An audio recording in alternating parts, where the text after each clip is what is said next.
अपने friend Charles को अपनी हॉस्टल के रूम में लेकर आई थी कि तभी अचानक हॉस्टल की लाइट चली गई। ओह गॉड, इतनी सर्दी में लाइट को भी अभी जाना था। अच्छा खासा जलता हुआ हीटर भी बंद हो गया। कोई बात नहीं मरियाना, मैं कंडल जला लेता हूँ। ज़रा धीरे बोलो चार्ल्स, मेरी हॉस्टल की वार्डन बहुत ज़्यादा स्ट्रिक्ट है। अगर गलती से उसने तुम्हारी आवाज़ सुन ली तो ना तो मुझे अभी इसी वक्त हॉस्टल से बाहर निकाल देगी। चार्ल्स ने मुस्कुराते हुए कंडल जला दी और अचानक ही चार्ल्स की चीख निकल गई। तुम पागल तो नहीं हो गए हो? चीख कर पूरे हॉस्टल को उठाओगे क्या? या कोई तरीका है क्या मजाक करने का? चार्ल्स ने कांपते हुए उंगली से छाती की ओर इशारा करने लगा। वह वो क्या है? मरियाना की जैसे ही नज़र रूम की छत पर पड़ी गई तो उसके गले से दहशत के मारे चीख निकल गई।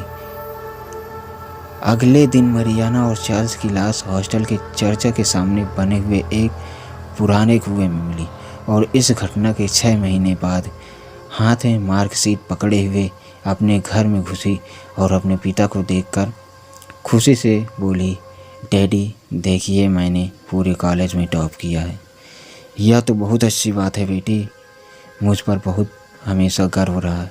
तुम्हें जितना पढ़ना था ना तुम पढ़ लिया, अब तुम्हारी उम्र शादी की हो गई है। पागल हो गई हो क्या? मेरी बेटी ने टॉप किया है, मैं उसे आगे और पढ़ाना चाहता हूँ।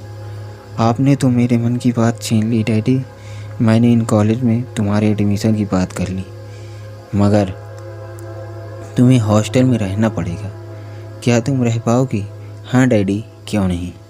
एना उस दिन अपने पिता के साथ एक गर्ल्स हॉस्टल में चली गई। हॉस्टल की वार्डन मार्था एना को देखकर बोली, बोलिए मैं आपकी क्या मदद कर सकती हूँ?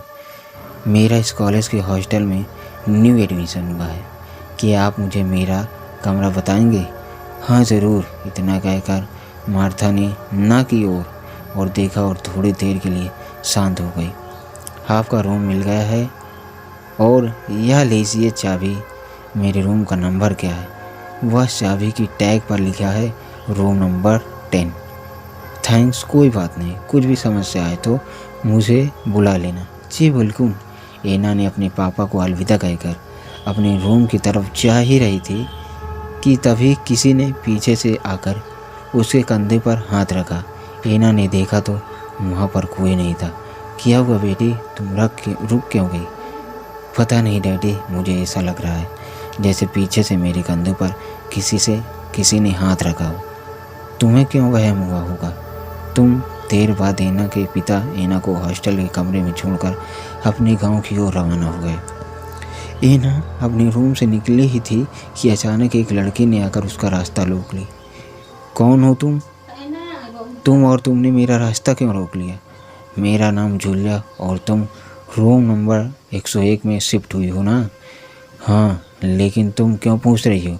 वहाँ मत रहो, नहीं तुम बेमौत मारी जाओगी। क्या बकवास कर रही हो तुम? आखिर तुम हो कौन? तुम्हें इस बात को कोई मतलब नहीं होना चाहिए।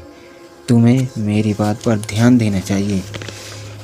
जितनी जल्दी हो सके उस रूम को छोड़ दो, आगे तुम्हारी मर्जी।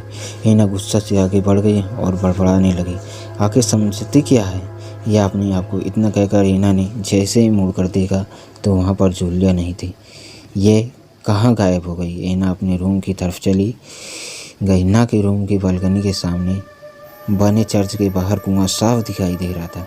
एना वहाँ पर खड़ी थी कि तभी उसे कुएं के पास एक परछाई दिखी, मगर अगले ही पल वह परछाई गायब हो गई। एना को अचानक नींद आने लगी और वह जैसे ही पीछे मुड़ी तो पीछे जूलिया खड़ी थी, जो एना को बगैर पल के झपकाए घूर रही थी और उसे देखकर पता नहीं क्यों एना के डर के रोंगटे खड़े होने लगे। उसने डरते हुए हमला हुए कहा, आखिर तुम